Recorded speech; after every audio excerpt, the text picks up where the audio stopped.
Well, in this movie, we're going to go ahead and combine everything that we have learned and use it to go ahead and transform this image into something more. So, the very first thing that, if you notice what I did, I do have all the steps of the previous movie. The only thing is I went um, back to its default or back to its open state. Very first thing I'm going to do, I'm going to go ahead and press Control J. And the reason why I want to do that, I want to do a duplicate copy of the layer and paste it underneath. What I'm going to briefly touch upon is when you go ahead and do that, all the information that you have in the layer underneath doesn't get affected when we do a change. When we go ahead and press the masking option here and we paint with black, what happens is that you're able to go ahead and see the layer underneath, and just so you can go ahead and see very clearly that concept, I move the brush to a very hard brush, and as you can see, we have the layer underneath available. And if in case we did a layer in between and we actually color that bright green, for instance, it would look like it did a paint stroke, but we didn't do that because if we mask this out as well, you will see the layer underneath still. So with that concept in mind, we're going to go back to our open state, Control J, and we're going to go ahead and do the same changes that we did before. Now what we're trying to go ahead and eliminate right here is some of the colors are clipping, but I'll go ahead and give this a little bit more contrast, maybe brighten it up just a little bit, and go into vibrance, and we're basically repeating all the steps that we have taken before, and just going back there and redoing them so you can see how we're going to get to the point that we need to be. The very next thing that we're going to do is go to variations, and as before I added 2 parts yellow and 1 part red, and right afterwards I went to fade to vibrance, and we just toned down that change a little bit. And if my memory serves me correctly, the very last thing that we did was shadows and highlights. Now before I go into shadows and highlights, I want to go ahead and press Ctrl J one more time and darken up the parts that I feel um, that are overexposed. So if I go to levels, what I'm going to do, I'm gonna just tone this down just a little bit. I'm gonna darken this up, and by darkening this up, the tones do shift a little bit. So I'm gonna maybe desaturate the image just slightly, maybe by 5 or 10%, and we'll see which one's better. Well, that's basically at 10, so I like that. And we'll go ahead and mask that out. And whenever you work with a person or an image, a photograph, you want to use a soft brush and a low opacity. And so we'll go ahead and just paint with white, and what this will do is bring back the detail that I felt was being overexposed and thus being clipped from the image. So we're just selecting the areas that I think detail is lacking, and just to give you a more of a thorough look at what I'm doing, I'm just going to go ahead and raise this up a little bit, and there we start seeing some more detail on the dress. And if I go before and after, you can see that yes, I did bring back some of the shadows that was being lost. And so I'll just go over this a little bit, and I want to see if any of this, I'll go ahead and press the keyboard shortcut Control Alt Shift E. What that does, it goes ahead and merges everything underneath and puts it on its own layer.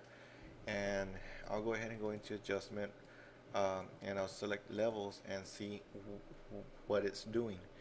And it actually brought back some highlights. If you're able to go ahead and see that I pulled some highlights in, so that did the job. Now I'm going to go ahead and press Control J one more time, and this time I'm going to select shadows and highlights. Now I don't want that to be so strong, but I do want to retain some of the aspects that it goes ahead and does. For example, if I go ahead and hold the Alt button and I go ahead and press the masking button, it fills this up with black. And what I want to do is I want to go ahead and bring some of the highlights from her hair. So I'll go ahead and paint with white and add a little opacity and make sure that my brush is at 0 hardness, and I'll just go ahead and go slightly over. Now you might not see that it's doing anything, which is normal, um, but sure enough it is going ahead and doing something. I think that this area right here, black area, is just a little bit distracting, so I'll go ahead and lighten this up, and I'll probably choose a stronger brush just so I can go ahead and look at the before and after, and I actually do see that I did go ahead and brighten that up. The other thing that I want to do is press again Control Alt Shift E, because I don't want to go ahead and disrupt or destroy any of the changes that I did prior, but I want to go ahead and create a new layer because I want to do a new effect. And I like the brick on here, except the only thing is I don't think it has that much detail. So I'm going to choose a option here on the adjustments panel, and let's see here. I think clarity will give me the best result. So we'll try to go ahead and find something that is similar.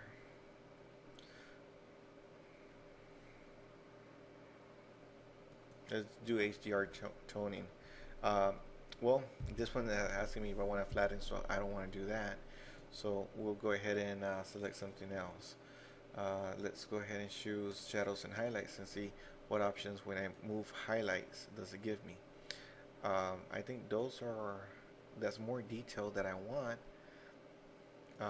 Let's go ahead and bring this in, and let's go ahead and show me some more options. Right here in highlights, I really don't want to affect highlights that much, but I do want to go ahead and bring in some of the detail that I have in there.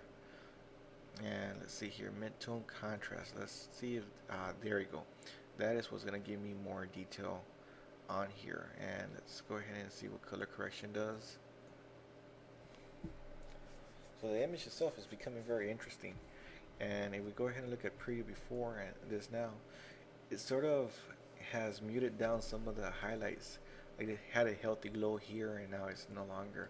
But if you look at the detail on the brick, it actually has pretty good detail.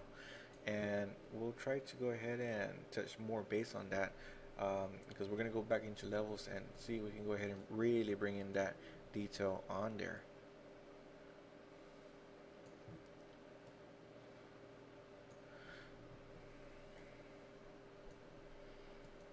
Okay. From here to here, I really feel that the detail is very apparent on the bench and on the brick. So I'll go ahead and mask that out. Go with a smaller brush and make sure that my opacity is pretty low. And I'll go ahead and come in here and just go ahead and color over here to make sure that those two items really do stand out. And I do believe that they are. And yeah, I'll go ahead and highlight this greenery here and do the same thing, and we will go ahead and go to Shift Control E, and we look at the problem before. And so I've done a lot of changes I'm very happy with, so I'm going to go ahead and select all of this, and I'm going to go ahead and press delete, and I'm going to go ahead and see how the image was before when we first opened it, how it's now. And it's very well contrasty, but if we go ahead and see the levels, we're still, well, let's go ahead and choose the new image and go back to levels. If you see this area, we did go ahead and bring in some of the clipping back, so not many things are clipped. There's a lot of things that are being clipped on this side, but it does create more of a contrast to the image, more of what I actually wanted from the image. So basically this goes ahead and combines everything that we were working with. We'll go a little bit more deeper and go into retouching the image, and let's do that in the next movie.